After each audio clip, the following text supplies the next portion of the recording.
There haven't been a lot of new Hoya additions to the collection in the past month or so, but then I had a busy time toward the end of last year. But I thought we'd take a look anyway, so join me today while we take a look at 4 new Hoyas.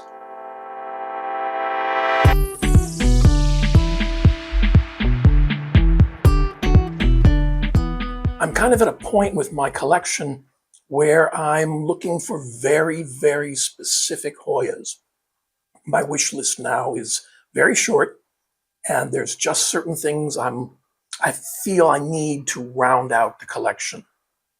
I'm not just going and grabbing any Hoya I find that looks interesting. So without much further ado, let's take a look at the first new Hoya. And the first new Hoya on the list is this Hoya cutis-porcelana. I have some notes on some of these, so if you see me looking down here, I'm just reading off my notes because I'm not going to remember all this stuff. Hoya cutis-porcelana was first published in 2013, and it's native to the islands of Bilarao and Samar in the Philippines. And the name cutis-porcelana means porcelain skin. So let's see if we can get this to focus maybe. Take a look at the leaves. We'll see how that worked. They're pretty simple, fairly plain. They have a bit of firmness to them, but they're not thick like a carnosa leaf. But the blooms are supposed to be beautiful, and I thought this is one worth trying. So we've got a nice little 2-leaf cutting with a bit of a vine on it that seems to have survived its shipping with no difficulties whatsoever. And so far, no problems, but so far, nothing else either. So this is Hoya cutis-porcelana.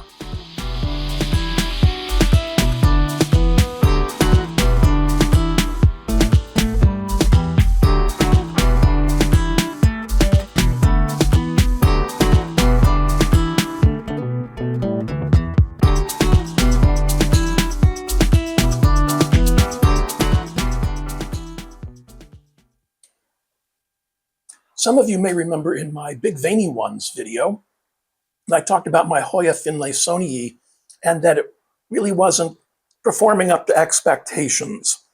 It neither died nor thrived. So I thought, well, maybe I should try a different variety of finlaysonii. So I looked around and I found this hoyafinlaysonii wide leaf. Let's see if I can get that to focus. That's just beautiful. The markings are very similar to a finlaysonii, a regular one. And so I thought, let's give this a try. Let's see what happens. When it showed up, I was just like blown away by the pattern on these leaves. So background information. Hoyafinlaysonii is native to Thailand, Malaysia, and Indonesia.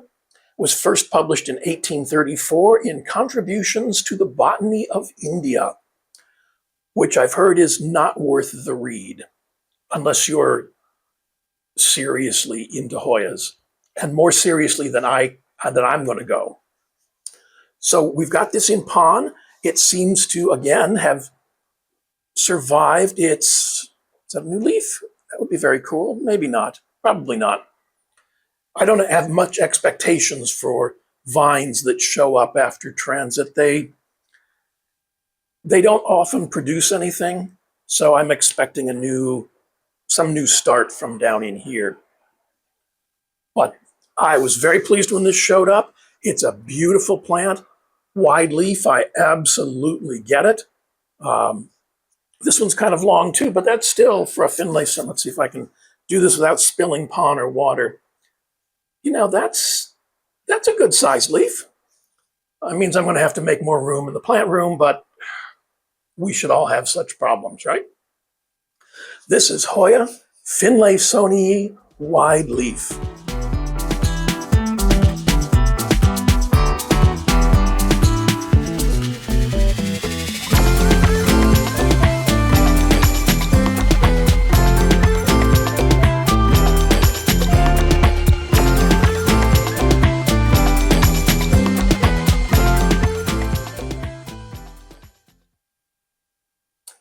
And the next new Hoya is not this one. It's the replacement for this one.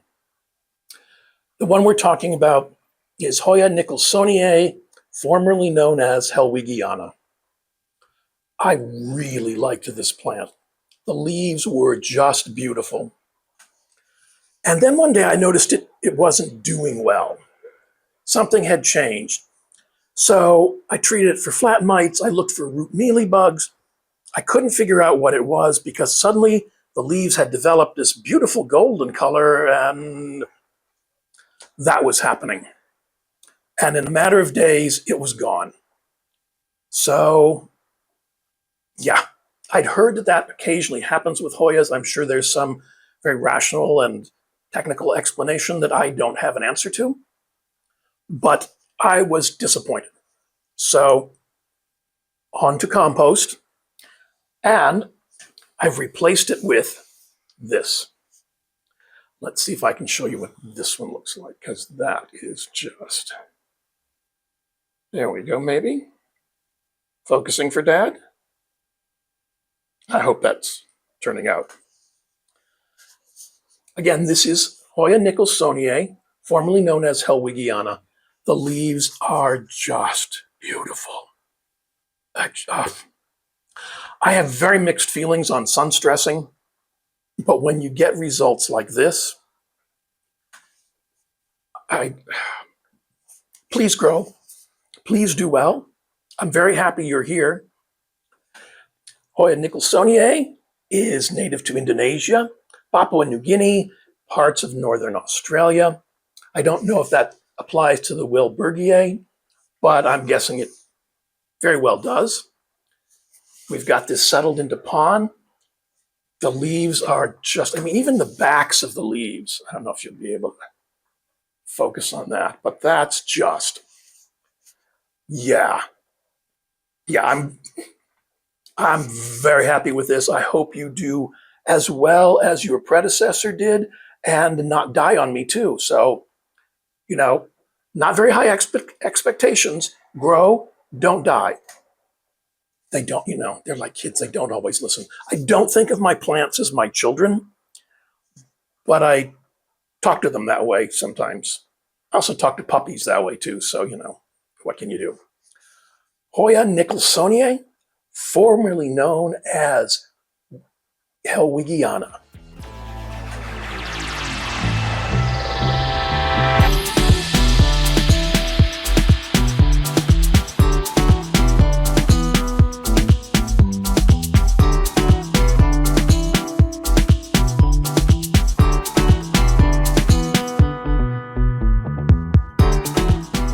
And the last new Hoya on the list is this Hoyaodorata. Let's see if I can get this to focus on those maybe a little bit. Something like that, we'll see. With a name like odorata, it either smells really good or it smells really bad. But from what I've been able to read, it has a very, very beautiful scent. The leaves are a little on the thin side. This, as it stands right now, reminds me very much of Hoya iris Marie, which I have, and she's a grow beast. Not to denigrate grow beasts, but my biggest problem with Hoya iris Marie is having to cut it back so often. For a while, it just grew like crazy. I had to clip the trellis that she's on to the back gridding on my grow shelf just to keep it from falling over. It was probably, well, the pot is, 5 or 6 inches tall. The shelf that she is in is probably 3 feet. So she grew to the top of the trellis and was growing through the shelf above her. And I took a few cuttings and just to knock it back a bit, and it didn't even seem to faze her. She started putting out all kinds of new growth. And so it got intolerable yet again. and I went and did a severe pruning. I was able to get rid of a couple cuttings, but no one seemed to have heard of Iris Marie, and no one was really interested. So, compost.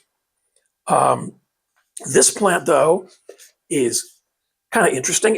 It so much reminds me of Iris Marie, and Iris Marie has not bloomed for me yet. Of course, neither is this one. Is that? No, that's just new growth. I was getting excited. I thought maybe there was a peduncle. But it's a pretty little plant.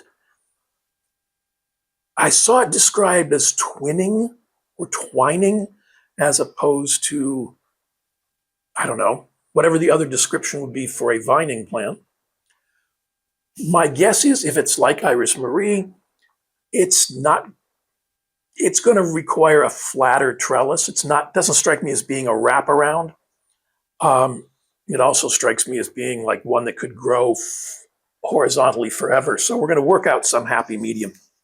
When I went to repot it, it came in a kind of, it looked like it looked like cocoa coir and perlite, which works for some things, but it's not one of my favorites. So I thought that I would repot it. But the roots looked rather delicate, and I didn't think it would benefit the plant to be transferred to pond. That can sometimes be a little rough on a Hoya. So I used a mix of coconut husks and pumice and some sphagnum, long fiber sphagnum, in a self-watering pot, which still has some moisture in it. That's good. And kind of rinsed off the leaves and settled her into this mix. And so far, she doesn't seem to have minded that.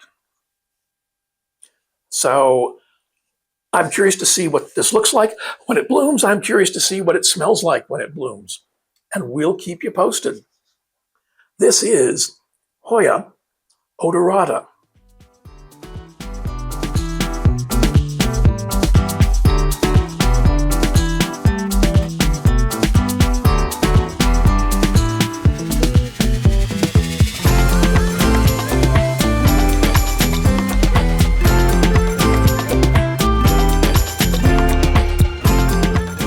And that's all the Hoyas we have for this week's end.